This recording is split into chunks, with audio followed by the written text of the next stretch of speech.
एक समय की बात है कि जय और विजय भगवान के दो पहरेदार थे। जय और विजय भगवान के दो पहरेदार थे।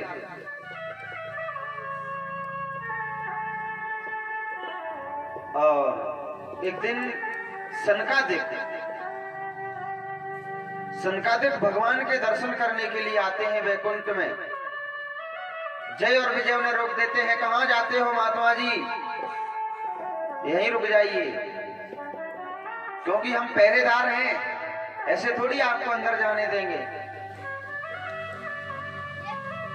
अब हम लोग घर में सिक्योरिटी गार्ड रखते हैं, गेटमैन रखते हैं, तो पहले वह मकान मालिक से इजाजत लेगा कि नहीं कि वो आया है, क्या आपकी इजाजत है उसे अंदर बुलाया जाए?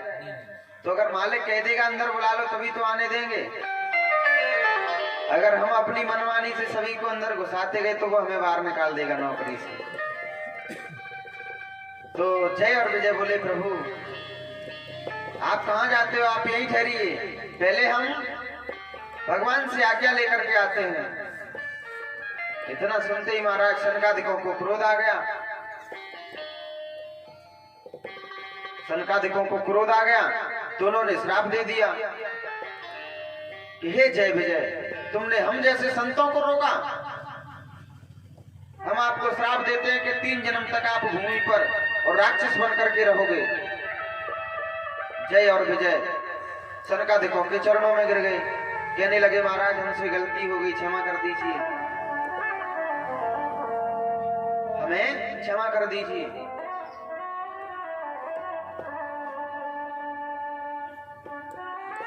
तब सनकादिकों ने कहा कि आप राक्षस तो बनोगे, लेकिन आपका उद्धार करने के लिए स्वयं भगवान अवतार लेंगे। तो वही जय और विजय पहले जन्म में हिरणाक्ष और हिरण्याकश्यपु बने, दूसरे जन्म में रावण और कुंभकर्ण बने, तीसरे जन्म में शिशुपाल और दंतवक्त्र बने, और तीनों जन्म में भगवान ने आकर के इनका उद्धार किया।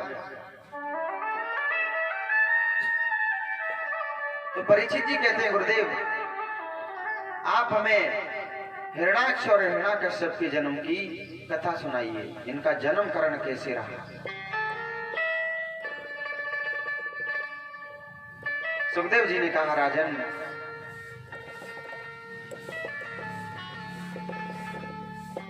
एक बार हिरण्याकश्यपु का भाई हिरणाक्ष पृथ्वी को रसातल में ले गया, तब भगवान ने उसका वध किया। भगवान ने उसका वध किया। तो जब भगवान ने हिरणाक्ष को मार दिया तो छोटा भाई हिरण्याकश्यपु उस समय तो उसने कुछ नहीं कहा, क्योंकि ज्यादा बड़ा नहीं था, छोटा ही सा था। तो वह उसी समय भगवान से बैर मानने लगा। उसी समय से इतना बैर मानने लगा कि भगवान का नाम नहीं लेता था, प्रभु का नाम नहीं लेता था। तो वह अपने राज्य को छोड़ करके और जंगल में तपस्या करने चला गया।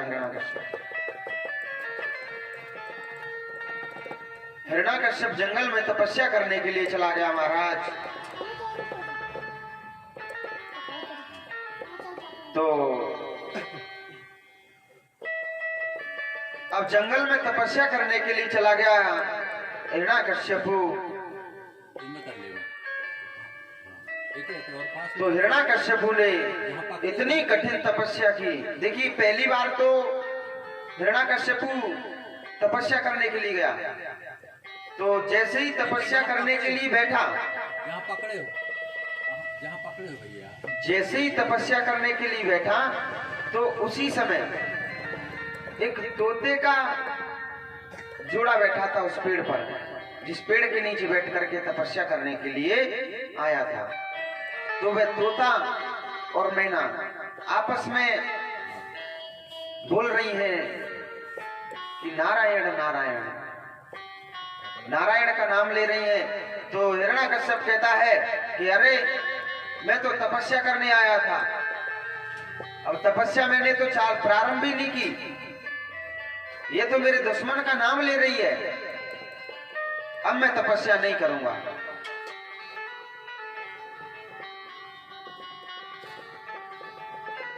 तो हिरण्याकश्यप क्रोध में आकर के और वहां से वापस आ जाता है। अपनी पत्नी कयादू से कहता है कि कयादू, आज मैं तपस्या करने के लिए गया, लेकिन मैं वैसे ही वापस लौट आया। उसने ये नहीं बताया कि क्यों वापस लौट आया। तब कयादू ने कहा, महाराज क्या कारण है, आप तपस्या करने के लिए गए थे और वापस कैसे आ गए? हिरण्याकश्यप कहता है कि जैसे ही मैं तपस्या करने के लिए बैठा, जैसे ही तपस्या करने के लिए बैठा, तो उसी समय एक तोता नारायण नारायण कह रहा था। एक तोता नारायण नारायण कह रहा था। अब कयादू महाराज देख करके, ये सुनकर के हिरण्याकश्यप के मुंह से नारायण का नाम, बड़ी प्रसन्न होती है कयादू। कयादू महाराज विचार करती है कि जिस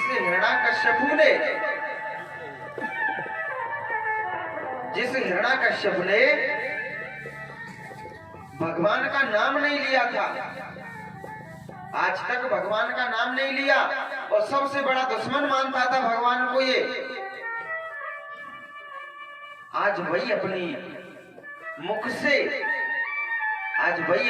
से और भगवान नारायण का नाम ले रहा है।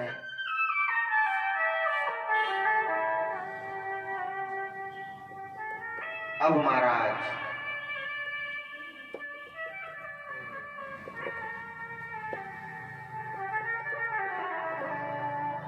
कयादू बार बार हिरण्याकश्यप जी पूछती है, बार बार पूछने लगती है कि महाराज आप क्यों वापस आ गए, क्यों आपने तपस्या नहीं की?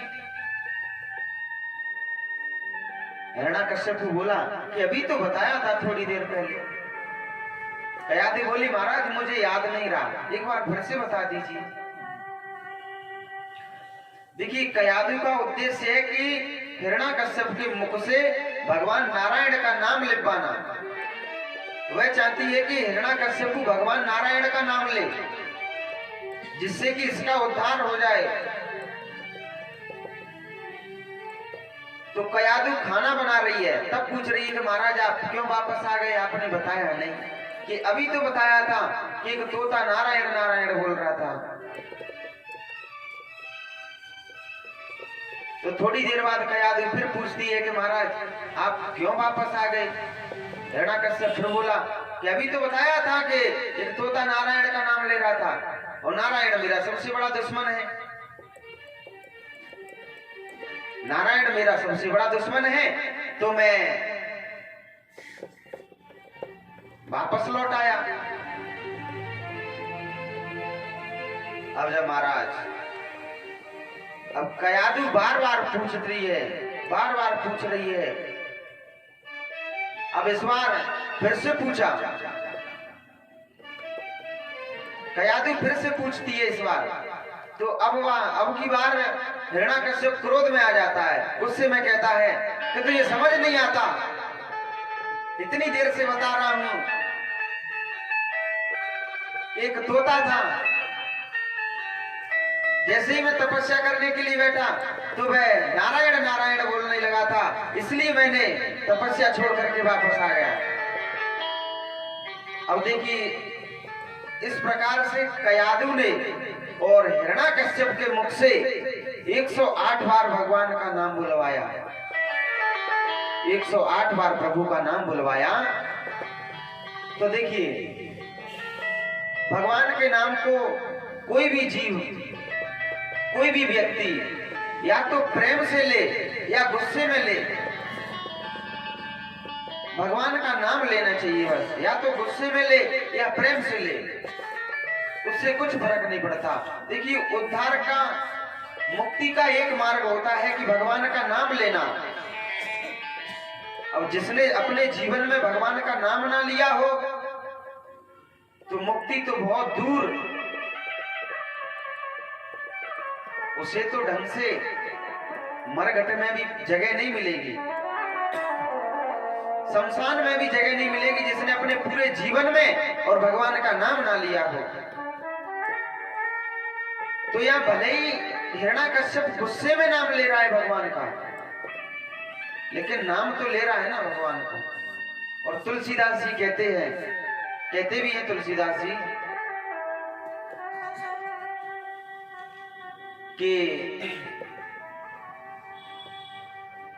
तुलसीदास जी लिखते हैं रामचरितमानस में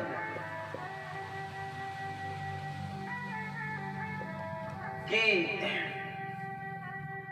देखिए, जब जमीन पर एक बोझ, बीज होता है ना, बीज, लिखते हैं तुलसीदास जी कि जमीन, बीज होता है, जमीन पर अगर गिर जाए, जमीन पर गिर जाए तो बीज ये नहीं देखा जाता कि वह सीधा गिरा है कि उल्टा गिरा है। अब जमीन पर गिर गया है तो वो उपजेगा जरूर। कि तुलसी हरि के नाम को रीछ बजे या खींच, कि तुलसी हरि के नाम को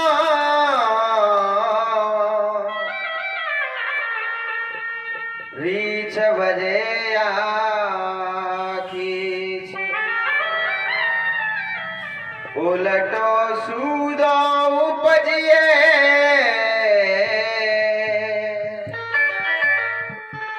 भूमि परोसो बीज, भूमि परोसो बीज। कहते हैं कि भगवान के नाम को या तो कोई जीव भजे या जंतु भजे, जीव जंतु कोई भी भगवान का नाम ले, उसका उद्धार होना,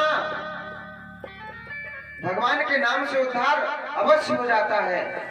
जिस प्रकार से कि भूमि पर अगर कोई बीज गिर जाए, उल्टा गिरे या सीधा गिरे, जमीन पर गिरा है तो वह उपजेगा अवश्य। उल्टो सीधो उपजे भूमि परोसो बीज। उसी प्रकार से भगवान के नाम को हिरण्याकश्यप गुस्से में ले रहा है भले ही, लेकिन ले तो भगवान का नाम रहा है। अब महाराज कयादु 108 बार हिरण्याकश्यप के मुख से प्रभु का नाम बुलवाती है। अब दूसरी बार फिर से हिरण्याकश्यप गया है, हिरण्याकश्यप फिर से गया, अब की बार तपस्या करने बैठ जाता है। तपस्या करने बैठ जाता है महाराज। तो हिरण्याकश्यप एक पैर के अंगूठे के नाखून पर, पैर के अंगूठे के नाखून पर खड़े होकर के और प्रभु की तपस्या कर रहा है हिरण्याकश्यप। ना कुछ खाता है ना पीता है, इतनी कठिन तपस्या की उसने। तो ब्रह्मा जी प्रसन्न हुए, प्रकट हुए। ब्रह्मा जी ने कहा कि हे हिरण्याकश्यप, आप क्या मांगना चाहते हैं? कोई वरदान मांग लीजिए, कोई वरदान मांग लीजिए। अब हिरण्याकश्यप कहता है कि ब्रह्मा जी,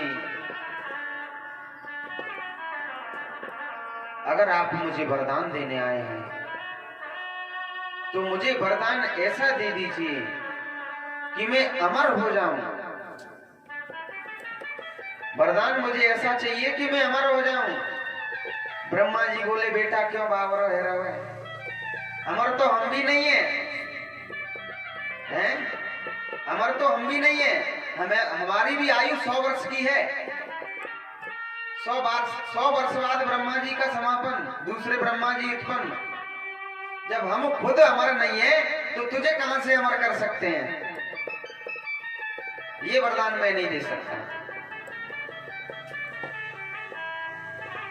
ये वरदान तो भगवान भोलेनाथ देते हैं। भोलेनाथ जी की आराधना करिए, क्योंकि भैया आपको वरदान देंगे, फिर उन्हीं के ऊपर आप आजमा के देखना।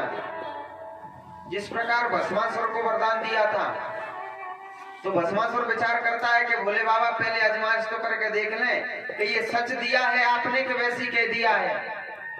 तो उसी प्रकार से आप भोले बाबा का तपस्या करिए, भोले बाबा आपको अमर होने का वरदान देंगे।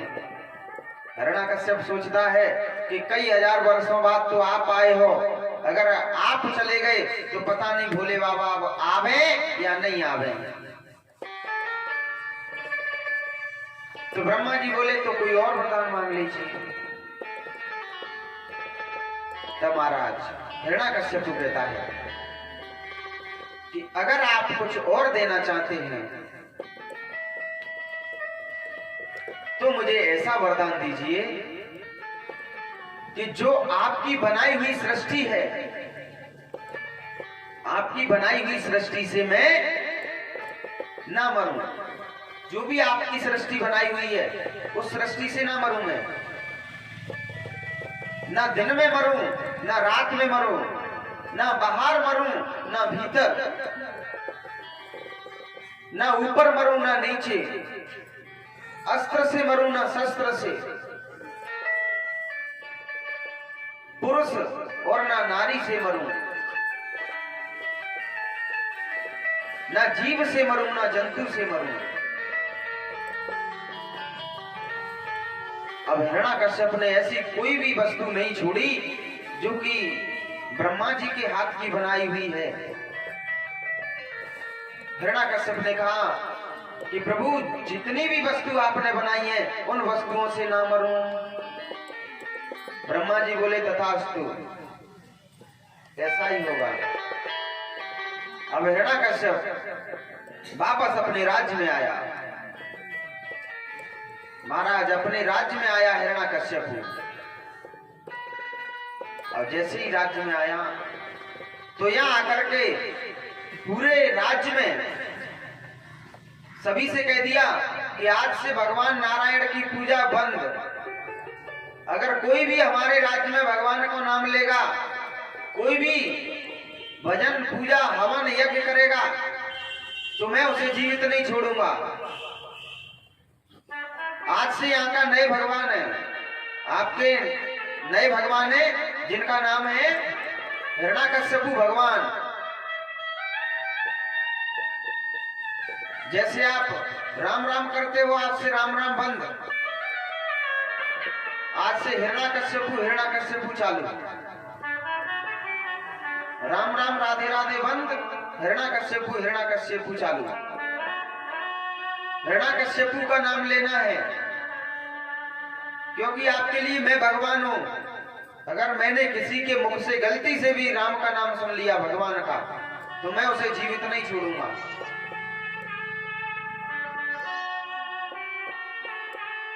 और संतों से कहा कि आप भगवान के नाम की यज्ञ करना बंद कर दीजिए। आप आहुति छोड़ते हैं ओम गोविंदाय नमो नमः स्वाहा, आज से ये आहुति बंद। तो संत बोले महाराज फिर क्या करना है, फिर किसके नाम की आहुति छोड़ेंगे? हिरण्याकश्यप बोला आज से आहुति इस नाम की छोड़ोगी, ओम हिरण्याकश्यपाय नमः स्वाहा। अब संत विचार करने लगे कि महाराज लगता है कि हिरण्याकश्यप की मृत्यु नजदीक आ गई है, इसीलिए इसे ये सब दिख रहा है, स्वयं भगवान बन गया है। लगता है ये जल्दी भगवान को प्यारे होने वाले हैं। तो महाराज अब इस प्रकार से अपने राज्य में कोई भी उनके राज्य में भगवान का नाम नहीं लेता है, कोई भी भगवान का नाम नहीं लेता है। तो हिरण्याकश्यप के 4 बालक हुए। कयादू ने 4 बालकों को जन्म दिया, जिनके नाम है अहलाद, सहलाद, अनुअहलाद और सबसे छोटे हैं प्रहलाद। सबसे छोटे हैं महाराज प्रहलाद। तो जब चारों बालक बड़े हुए, राधे राधे, चारों बालक बड़े हुए तो महाराज हिरण्याकश्यपु ने और राक्षसों के जो गुरु थे, जो उन्हें विद्या अध्ययन किया करते थे, जिनका नाम है महाराज संडामर्क। संडामर्क जी के यहाँ पर पढ़ने के लिए बिठा दिया चारों बालकों को। और चारों बालक पढ़ने के लिए जाते हैं तो गुरुजी कुछ और पढ़ाते हैं, लेकिन प्रहलाद जी कुछ और पढ़ रहे हैं। तो महाराज एक दिन हिरण्याकश्यपु गुरुकुल में आया और उसने गुरु संडामर्क जी से पूछा कि गुरुदेव कहिए हमारे चारों बालकों का कैसा पढ़ने का भाव है, पढ़ने में कैसे हैं? गुरुदेव बोले बहुत अच्छे हैं चारों बालक, पढ़ने में बहुत मन लगाते हैं पढ़ाई में। तो देखिए हिरण्याकश्यपु कहता है कि मेरे सबसे छोटे बेटे प्रहलाद को बुलाइए,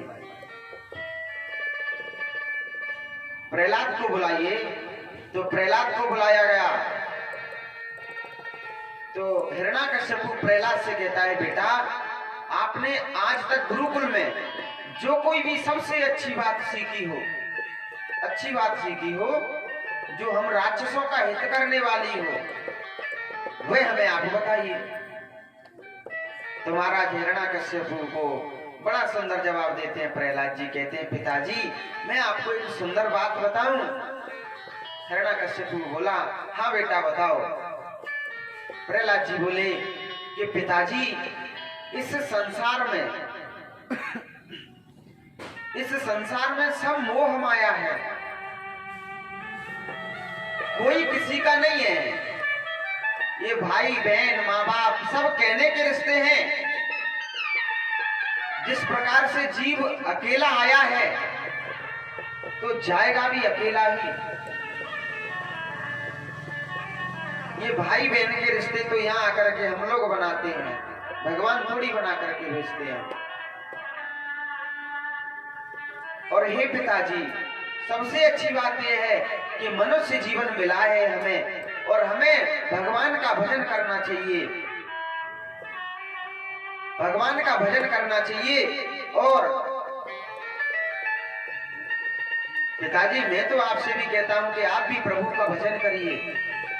और जैसे ही प्रहलाद की जबान पर और भगवान का नाम सुना, हिरण्याकश्यपु तो खड़ा हो जाता है। क्यों दुष्ट क्या बोल रहा है तू? गुरु संडामर्क जी दौड़े दौड़े आए, क्या हुआ भगवान? हिरण्याकश्यपु बोला कि गुरुदेव आप मेरे बच्चों को क्या पढ़ा रहे हैं? मैंने आपसे कहा था कि इन्हें राक्षस बनने की शिक्षा दीजिए, लेकिन आप यहाँ इन्हें उल्टी शिक्षा सिखा रहे हैं। आप इन्हें उल्टी शिक्षा सिखा रहे हैं। तब महाराज हिरण्याकश्यपु प्रहलाद जी को मारने लगता है। उसी समय प्रहलाद जी कहते हैं कि पिताजी मुझे प्रभु से प्रेम है। और कहते हैं प्रहलाद जी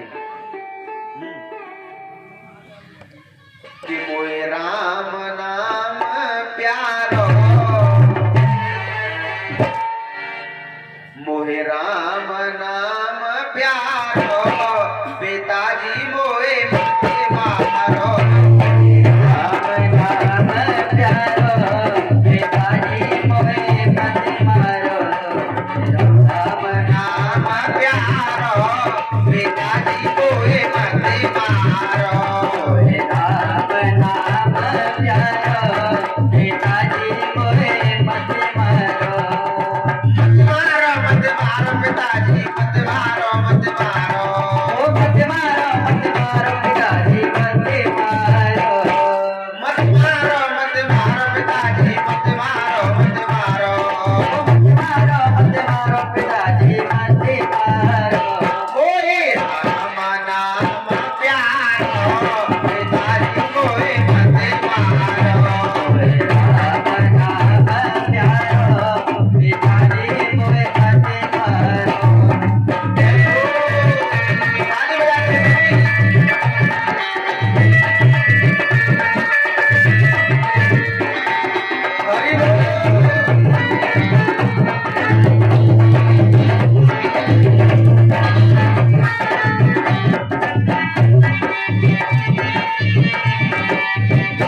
कोई राम नाम प्यारो पिताजी कोई मत मारो कोई राम नाम प्यारो पिताजी कोई मत मारो कोई मत मारो पिताजी मत मारो मत मारो मत मारो पिताजी मत मारो पिताजी मत मारो मत मारो मत मारो पिताजी मत मारो कोई राम नाम प्यारो पिताजी कोई मत मारो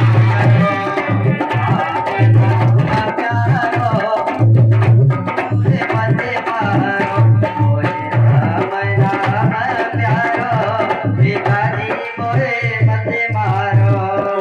राम नाम प्यारो पिताजी कोई मत मारो मत मारो पिताजी मत मारो मत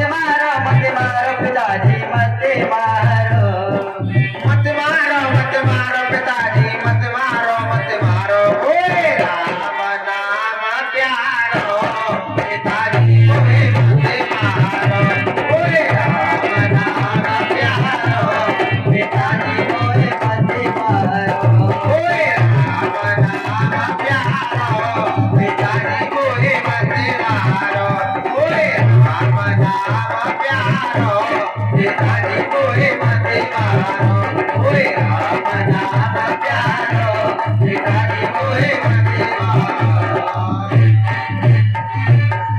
प्रहलाद जी कहते हैं पिताजी मुझे राम जी का नाम प्यारा है और मैं प्रभु से प्रेम करता हूँ आप मुझे मत मारिए। कहते हैं कि पिताजी आपने मुझे पहाड़ों से गिरवाया हाथी के नीचे कुचलवाया सर्पों पर कटवाया गर्म खंभे से जब प्रहलाद जी इस प्रकार से कहते हैं तो हिरण्याकश्यप क्रोधित हो जाता है और उसी समय अपनी तलवार निकाल लेता है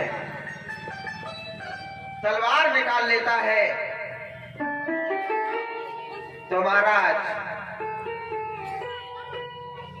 जैसे ही तलवार निकाली तो अब प्रहलाद से कहता है हिरण्याकश्यप कि अब मैं देखता हूं कहां है तेरा भगवान और तुझे कौन बचाने आएगा।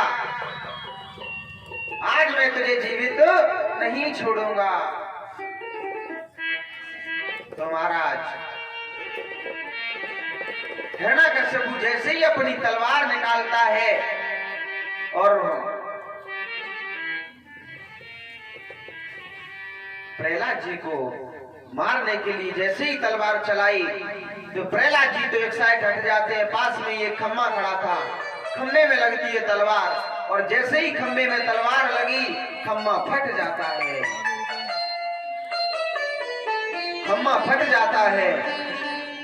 तो खम्मा जैसे ही फटा तो उसमें से नरसिंह भगवान का प्राकट्य हुआ। बोली नरसिंह भगवान की जय हो। अब देखिए जो पुरुष उसमें से निकला तो ना तो वह नर है और ना नारी। तो देखिए भगवान आधे नर हैं और आधे सिंह हैं तो इसलिए भगवान का नाम नरसिंह पड़ गया।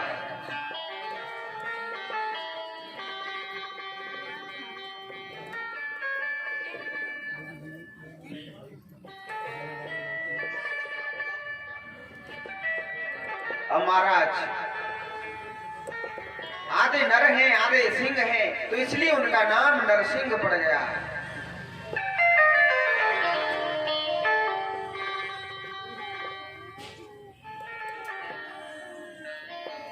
अब तो देखते ही देखते भगवान ने हिरण्याकश्यप को उठाया और अपने पैरों पे रख लेते हैं और अब कहते हैं हिरण्याकश्यप से कि बोल भैया हिरण्याकश्यप तूने अभी तक बहुत पाप कर लिए अब तेरा अंतिम समय आ गया, मरने के लिए तैयार हो जा। हिरण्याकश्यप बोला मैं नहीं मर सकता। नरसिंह भगवान बोले भैया क्यों नहीं मर सकता? हिरण्याकश्यप बोला मैं इसलिए नहीं मर सकता क्योंकि जितनी भी ब्रह्मा की बनाई हुई सृष्टि है वह मुझे मार नहीं सकती, वह मुझे नहीं मार सकती।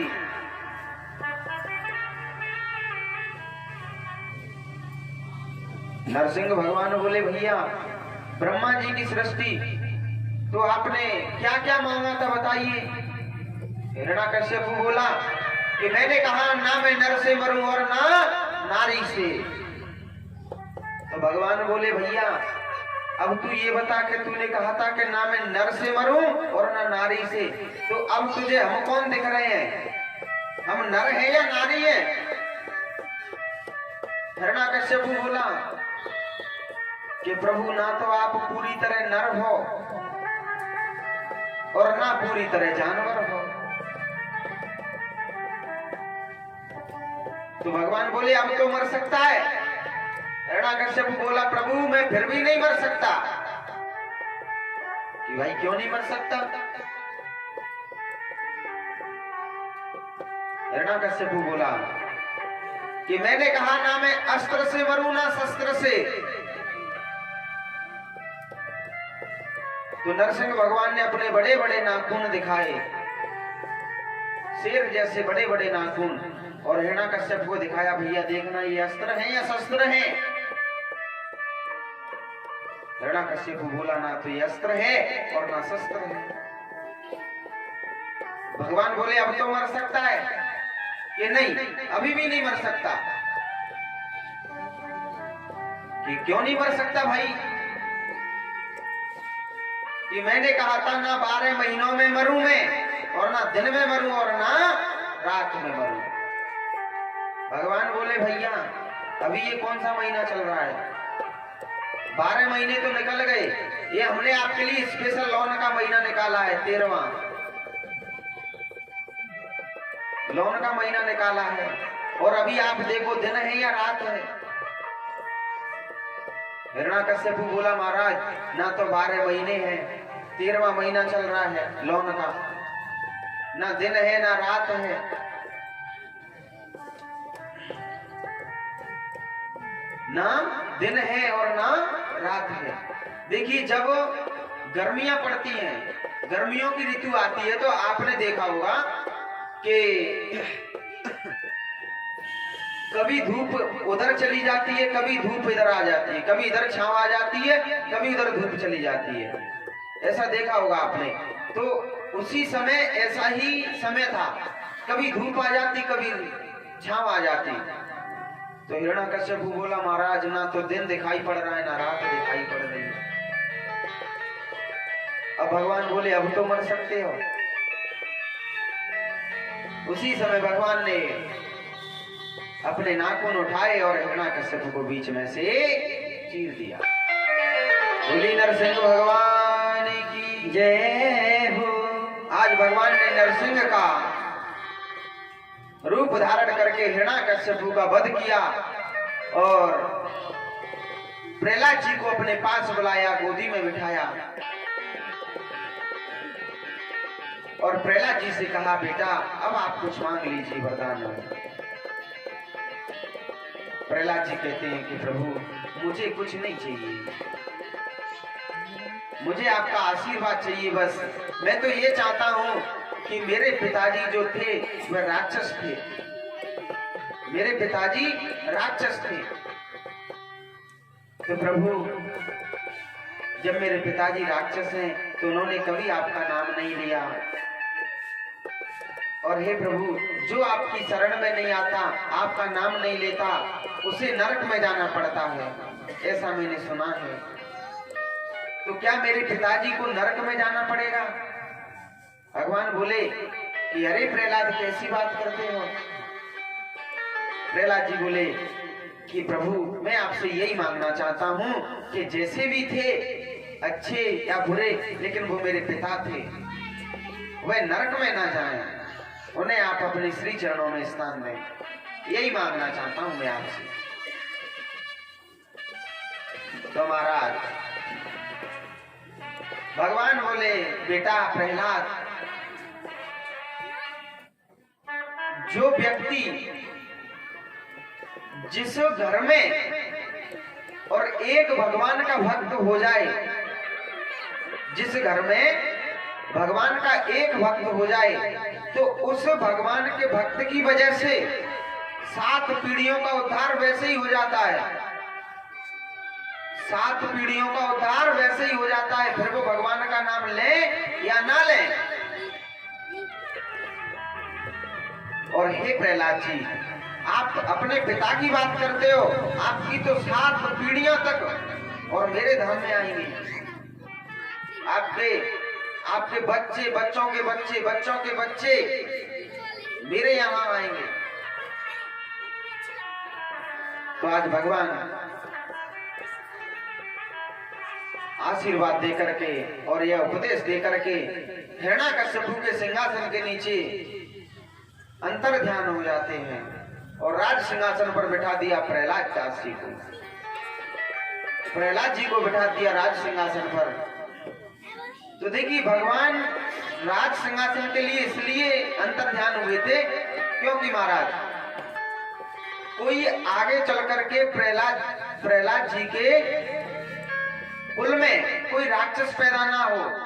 उन्हें डर बना रहे इस बात का कि जिस हमारे पिताजी को, हिरण्याकश्यपु को जिन्होंने मारा था, वह अभी कहीं गए नहीं, इस सिंहासन के नीचे बैठे हैं, इसलिए उन्हें डर बना रहे।